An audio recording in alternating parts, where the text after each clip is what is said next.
Oh hi, I'm David, and in this video, I'll be counting down my top 5 least favorite book tropes and cliches that just keep coming back. First up is the damsel in distress.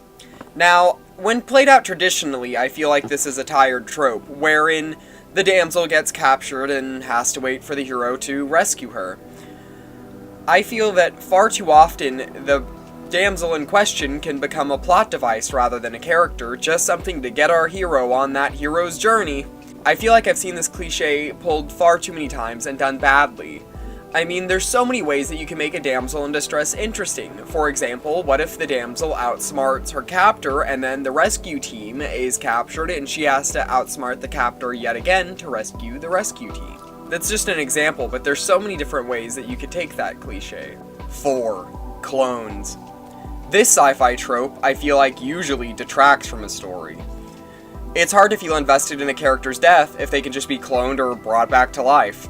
And it can often make victories the hero has feel less significant if the antagonist turned out to just be a clone or, again, can just be cloned back to life.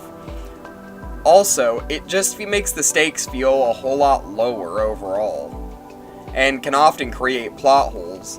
I feel like cloning is generally used when writers lazily try to fill plot holes or pull plot twists. It's something that I feel like is far too often done badly, and when reading is something I tend to avoid like the plague.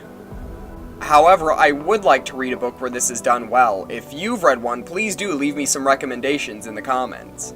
3. Deus Ex Machinas. I think I said that right. Nothing grinds my gears more than getting really into a story and the main character is down for the count, and I'm wondering, curious, how will they get through this one? Well, no fear, the B team will just show up unprompted to save the day, cause plot. I feel like this oftentimes detracts from the story because then the main character isn't being independent and also isn't saving themselves, and they didn't get themselves out of the situation you built them into.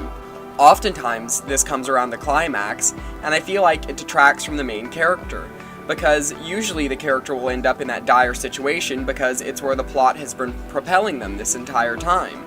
So if they can't get out of it themselves, or have to rely on help too heavily from the other characters, then I feel like the hero's victory isn't as justified. Number 2. Love at first sight.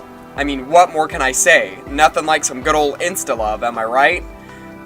I mean, how can you get to know someone you just met, let alone have undying love for them? It's not like love takes time to grow or anything.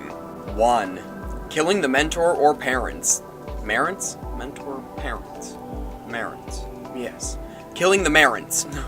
I feel like this is often used to get the hero to go on their hero's journey without a whole lot of extra work in the backstory or anything. I mean, you're an orphan, I'm an orphan, we're all Batman. I mean, you can even have a hero or an anti-hero from this. They can go on a quest of revenge to get back whoever killed their mentor or parents, or on a crusade of justice after this to bring justice to, those who suffer similar fates. This isn't a horrible trope, I've just seen it done so many times before.